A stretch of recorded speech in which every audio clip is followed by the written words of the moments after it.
दर्शकों, thunder dragon भूमि की हमारी अद्भुत यात्रा a short trip to Bhutan के भाग 3 के इस कथांश में आप सभी का स्वागत है। दोस्तों, अपने भूटान के मुक्सर दौरे को आगे बढ़ाते हुए हम छठे दिन 24 जून 2024 भुमतांग में दोजबी शोमा नामक विलेज होम स्टे में रात बसेरा कर ड्राइव कर चल दिए भूटान की भुमतांग जिले में हरी भरी झाकर वैली से होते हुए लगभग 36 किलोमीटर दूर टैंग वैली की ओर और रास्ते में 13 किलोमीटर के पश्चात पहुँचे पवित्र बर्निंग लेक के क्षेत्रफल में।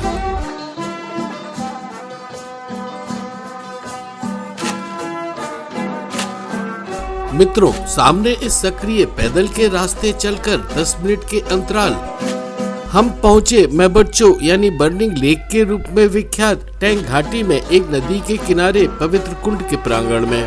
गौरतलब है, स्थानीय किंवदंती के अनुसार 8वीं सदी के गुरु रिंपोचे के पुनर्जन्मित टैटन पेमा लिंगपा नामक गुरु ने 15वीं शताब्दी में स्थानीय लोगों के सामने इस कुंड में से जलते मक्खन के दीपक के साथ डुबकी लगाकर 8वीं शताब्दी में गुरु रिंपोचे द्वारा संदूक में छिपाए गए पवित्र खजाने को निकाला था। मान्यता है कि जो जलता दीपक उनके हाथों में था वे पानी में डूबने के बावजूद जलता रहा।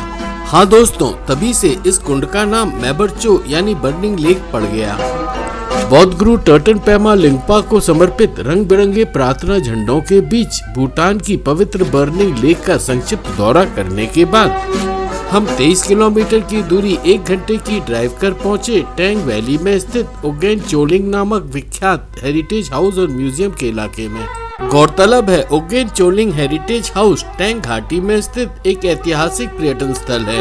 ये हेरिटेज हाउस प्रसिद्ध बौद्ध संत दोरजी लिंगपा के वंशजों और 14वीं शताब्दी में टैंग घाटी के जमींदार एवं शासक परिवार का निवास स्थान रहा है, जो आज भी ऐतिहासिक और सांस्कृतिक महत्व के साथ भूटान की समृद्ध स्थानीय विरासत को सजाए हुए है। और माना जाता है कि टैंग घाटी के जमींदारों एवं शासकों के परिवार द्वारा निर्मित ये हेरिटेज हाउस प्रतीकात्मक रूप से हाथी के शरीर जैसे उल्लेखित पहाड़ी के सर पर बनाया गया है। आइए दर्शकों, हम ओगेन चोलिंग हेरिटेज हाउस की मुख्य भव्य इमारत के अंदर स्थापित संग्रहालय यानी म्यूजियम के अभ्यंतर चलें। दोस्तों, इस संग्रहालय में आप यथासंभव सटीक रूप से प्रदर्शित टैंग वैली के पुरातन जीवन शैली में उपयोग में आने वाली वस्तुओं को देख सकते हैं और देख सकते हैं यहाँ की ऐतिहासिक कलाकृतियों के साथ विस्तार रूप से प्रदर्शित प्रशासनिक एवं उन दिनों का निवास कक्ष।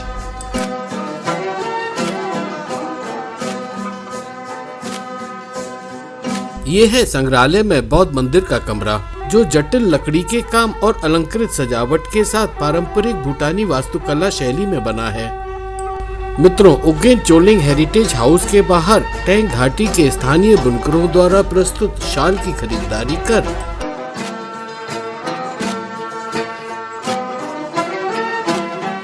हम अपनी कार में सवार होकर खूबसूरत टैंग वैली के प्राकृतिक नज़ारे को देखते हुए और मनी मन प्रसिद्ध गीतकार भरत व्यास का ये गीत, हरी हरी वसुंधरा पे नीला नीला ये गगन के जिस पे बादलों की पालकी उड़ा रहा पवन, दिशाएं देखो रंग भरी चमक रही उमंग भरी, ये किसने फूल फूल पे किया सिंगार है, ये कौन चित्रकार है, ये कौन चित्रकार, ये कौन चित्रकार है, ये कौन चित्रकार।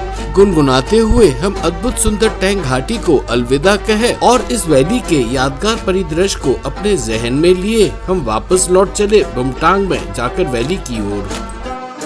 भुमतांग की जाकर वैली पहुंचकर इस वक्त हम हैं भूटान की समृद्ध बौद्ध सांस्कृतिक और आध्यात्मिक विरासत के लिए प्रसिद्ध सबसे पुराने और प्रतिष्ठित मठों में से एक केंगोक्सम लाखांग नामक 9वीं शताब्दी की मोनेस्ट्री के क्षेत्रफल में। आइए दर्शकों, हम इस पूजनीय केंगोक्सम लाखांग मठ के अभ्यंतर चलें। दोस्तों, ये मठ न केवल अपने ऐतिहासिक और धार्मिक महत्व के लिए बल्कि अपनी सुंदर वास्तुकला के लिए भी जाना जाता है। मठ परिसर में है सामने ये मुख्य मंदिर, कई छोटे उपासना स्थल और एक बड़ा आंगन जहां धार्मिक समारोह और त्योहार आयोजित किए जाते हैं। मान्यता है कि गुरु रिम्पोचे ने 8वीं शताब्दी में इस मठ का नक्शा तैयार किया था और उन्होंने ही इस मठ का शुभ अभिषेक समारोह भी किया था। दोस्तों, कहते हैं गुरु रिम्पोचे ने यहाँ कई खजाने रूपी ग्रंथ छुपाए थे जो बाद में खोजकर सार्वजनिक किए गए थे। मित्रों, कंजोकसम लाखांग मठ का मुक्तसर भ्रमण कर हमने संपन्न किया आज छठे दिन का भूटान का संक्षिप्त दौरा। दर्शकों, भूटान में 7वें दिन दिनांक 25 जून 2024 हम पूर्व निर्धारित समय सारणी के अनुसार ड्राइव कर चल दिए। थंडर ड्रैगन भूमि भूटान में भूमटांग की जाकर वैली से ट्रोंगसा जिले में ट्रोंगसा से होते हुए लगभग 200 किलोमीटर की दूरी पर पुनाका शहर की ओर। दोस्तों, भूमटांग से 6 घंटे की ड्राइव कर हम हैं भूटान की पूर्व राजधानी पुनाका शहर के क्षेत्रफल में। गौरतलब है, पुनाका पहुंचकर हमने होटल पुनाका रेसिडेंसी में चेक इन कर समाप्त किया भूटान में 7वें दिन का अपना संक्षिप्त दौरा। भूटान में 8वें दिन 26 जून 2024 होटल पुनाका रेसिडेंसी से चेकआउट कर हम चल दिए सन 1955 तक रही भूटान की राजधानी पुनाका शहर के दृश्यावलोकन के लिए और पहुँचे थोड़ी दूरी पर स्थित पोंगथांग देवाचन फोड्रोंग नामक पुनाका जोंग यानी पुनाका के किले के इलाके में। दोस्तों, पुनाका जोंग पुनाका घाटी में फोचू और मोचू नामक 2 नदियों के संगम के बीच हरे भरे परिदृश्य और जरकंदा के पेड़ों से घिरा भूटान का एक सांस्कृतिक और ऐतिहासिक जोंग यानी किला है। आइए दर्शकों, हम फोचू नदी के इस पार बने पुनाका जोंग के पुल के द्वार से फोचू नदी पर बने इस लकड़ी के पुल से होकर चले पुनाका जोंग के परिसर की ओर। ये है पुनाका जोंग का मुख्य द्वार। गौरतलब है, इस पुनाका जोंग का निर्माण भूटान को एक राष्ट्र राज्य के रूप में एकत्रित करने वाले गवांग नामग्याल नामक दाढ़ी वाले तिब्बती बौद्ध भिक्षु ने सन 1637 और 1638 के बीच किया था। इस जोंग में है उत्कृष्ट जटिल लकड़ी के काम से बने कई एक भवन।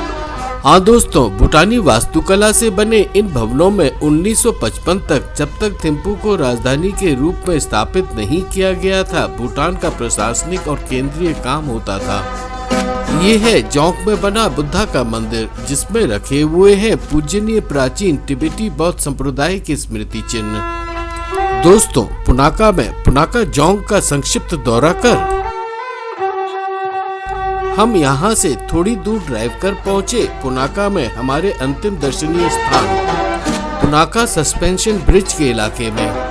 हाँ दर्शकों, ये है भूटान के ऐतिहासिक और सांस्कृतिक महत्व से जुड़ा सबसे लंबे सस्पेंशन पुलों में से एक। 520 फीट लंबा स्टील के केबल और लकड़ी के तख्ते से बना फूचू नदी के ऊपर इस पुल का निर्माण पुनाका जोंग को आसपास के गांवों से जोड़ने के उद्देश्य से किया गया था। पुनाका के लोकप्रिय पर्यटक स्थल पुनाका सस्पेंशन ब्रिज के ऊपर आकर्षण फोटोशूट कर हम भूतपूर्व भूटान की राजधानी पुनाका को अलविदा कहे चल दिए। पुनाका से थिम्पू होते हुए 113 किलोमीटर की दूरी पर पारो की ओर। रास्ते में पारो से 15 किलोमीटर पहले हम रुके भूटान के ऐतिहासिक और सांस्कृतिक रूप से महत्वपूर्ण कचोगांग लाखांग नामक पारो छू नदी के ऊपर बने 14वीं शताब्दी के आयरन सस्पेंशन पुल के अपूर्ण दर्शन के लिए। दोस्तों, ये लोहे का निलंबन सेतु महान बौद्ध संत और भूटान के सेतु निर्माता थ्यांगटोंग गैल्पो के हाथों भूटान में बने 8 लोहे के सेतुओं में से एक है, जो निसंदेह स्वदेशी अद्भुत ऐतिहासिक पारंपरिक भूटानी इंजीनियरिंग तकनीक को प्रदर्शित करता है। 14वीं शताब्दी के सस्पेंशन आयरन ब्रिज का संक्षिप्त दृश्यावलोकन करने के पश्चात हम पहुँचे भूटान की पारो नगरी में रिंगपुंग नामक जोंग यानी बौद्ध मठ किले के क्षेत्रफल में।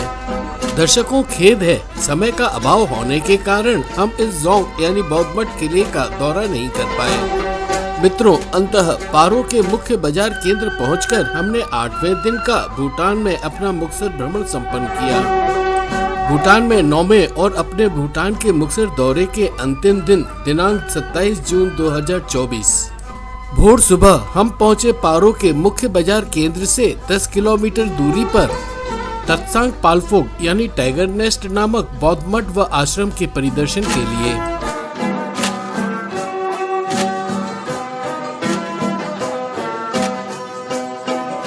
आइए दर्शकों, आप हमारे साथ चलें पार्किंग क्षेत्र से 3000 फीट की ऊंचाई पर पहाड़ों की पगडंडी और देवदार के जंगलों से होकर लगभग 3 किलोमीटर की पदयात्रा कर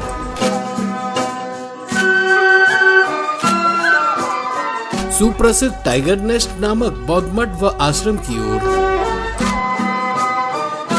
आपके सामने है थोड़ी ऊंचाई पर पहुंचकर पारो घाटी का लुभावना दृश्य। मित्रों, पद यात्रियों की सुविधा के लिए आधे रास्ते में है एक कैफेटेरिया, जहां रुककर आगंतुक आराम कर सकते हैं और जलपान का आनंद ले सकते हैं। ये है पगडंडी के रास्ते स्थित एक बौद्ध मंदिर, जो आपको इस पवित्र धाम के क्षेत्र में होने का एहसास दिलाता है।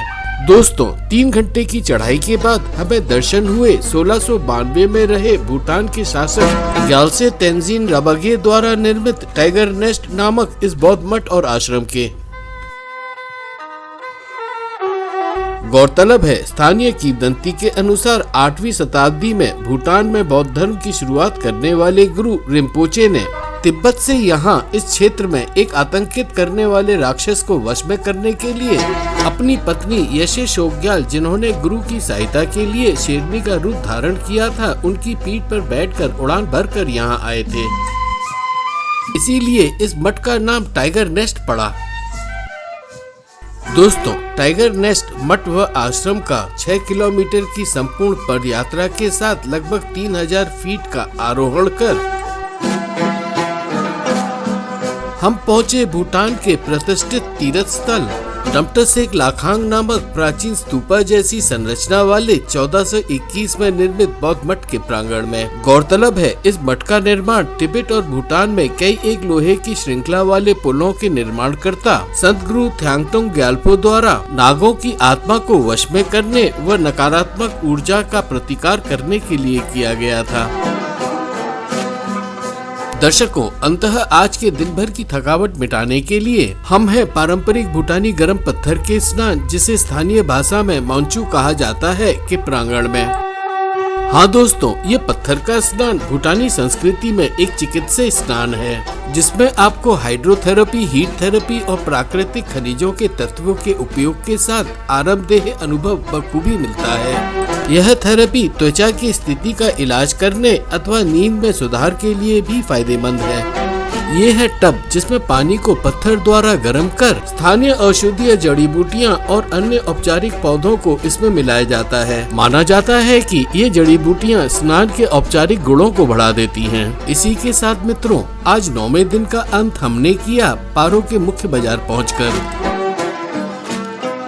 पारो में 10वें दिन दिनांक 28 जून 2024 हम सुबह 9 बजे पहुँचे पारो इंटरनेशनल एयरपोर्ट, जहां से भूटान को अलविदा कहे हम ड्रुक एयर में बैठकर वापस लौट चले अपने वतन हिंदुस्तान में दिल्ली के इंदिरा गांधी इंटरनेशनल एयरपोर्ट। इसी के साथ दर्शकों, हम संपन्न करते हैं दी थंडर ड्रैगन भूमि में अपनी अद्भुत यात्रा a short trip to Bhutan के 3 भागों के अंतिम भाग का ये कथांश।